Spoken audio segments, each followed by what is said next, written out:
अहंकार मनुष्य और प्रभु के बीच में सबसे बड़ा और सघन पर्दा है। दोस्तों, आज हम एक महान संत के बारे में बात करने जा रहे हैं जिनका नाम हम सभी ने सुना होगा, रूमी। जलालुद्दीन मोहम्मद रूमी, जिनको रूमी भी कहा जाता है।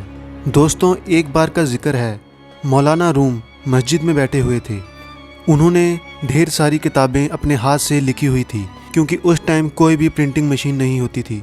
एक बार मस्जिद में शम्स तबरेज़ आते हैं जो कि आगे चलकर उनके गुरु बने। फटे पुराने कपड़े पहने हुए थे और वो रूमी को उनकी किताबें देखकर कहते हैं, ये क्या है। मौलाना रूम ने उनकी तरफ देखा और समझ गया कि ये एक देहाती बुढ़ा लग रहा है जिसको कुछ नहीं पता, और बोले, तू जाके अपना काम कर, ये क्या है ये तू नहीं जानता। बहुत घमंड के साथ उन्होंने कहा कि तू ये बिल्कुल नहीं जानता, तू अपना काम कर, जो काम करने आया है। फिर रूमी थोड़ा आगे गए और शम्स तबरेज़ उनके पीछे पीछे चले गए। शम्स तबरेज़ ने रूम को एक ज़ोर से धक्का लगाया और उनकी सारी किताबें हौज़ में जाकर गिर गई और पानी से गीली हो गई। मौलाना रूम ने उनको गुस्से से कहा कि ये क्या कर दिया तूने, तू चाहता क्या है, मेरी सारी मेहनत पे तूने पानी फेर दिया, और उनको अनाप शनाप कहा। फिर शम्स तबरेज़ी ने हौज़ में छलांग लगाई और उनकी सारी किताबें एक एक करके बाहर निकाली और सबकी सब किताबें सूखी थी, खुश्क थी। ये देखकर मौलाना रूम बड़े हैरान हुए और उन्होंने पूछा, ये क्या है। तो शम्स तबरेज़ ने कहा, ये तू नहीं जानता, ये वो है जो तू नहीं जानता। वाह सोहणिया तेरी चाल अजायब, लटका नाल चलेंदे ओ। वाह सोहणिया तेरी चाल अजायब।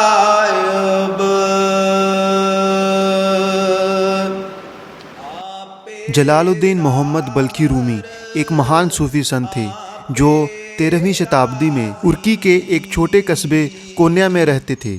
उनका जन्म सितंबर 1207 में अफ़गानिस्तान के बल्ख शहर में हुआ था, जो कि उस वक्त महान पर्शियन साम्राज्य का हिस्सा था जो तुर्की से लेकर अफ़गानिस्तान तक फैला था। जब वह छोटे थे तब उनका परिवार मंगोलों के हमले से बचने के लिए बल्ख शहर छोड़कर चला गया था।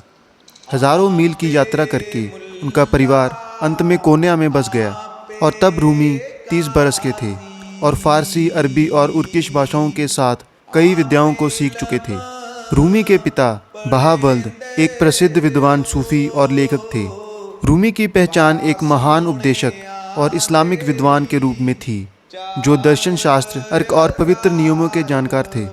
जब वे 40 वर्ष के हुए तो उनकी मुलाकात एक महान रहस्यमय सूफ़ी शम्स तबरेज़ से हुई जिसने उनकी पूरी ज़िंदगी को बदल डाला। शम्स ने रूमी को ईश्वर के दिव्य प्रेम के अद्भुत रहस्यों से परिचय करवाया।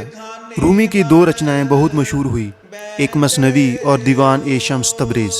पिछले 2 दशकों से इन रचनाओं के इंग्लिश अनुवाद ने शेक्सपियर से भी अधिक बिक्री की है और आज आश्चर्यजनक रूप से रूमी अमेरिका में सबसे ज़्यादा पसंद किए जाने वाले कवि बन गए हैं। रूमी के मज़ार पर ये पंक्तियाँ लिखी हैं, जब मैं मर जाऊँ तो मेरे मकबरे को ज़मीन में मत खोजना, उसे लोगों के दिलों में खोजना। आपे तुम मचेंदे ओ। वाह सोहणिया तेरी चाल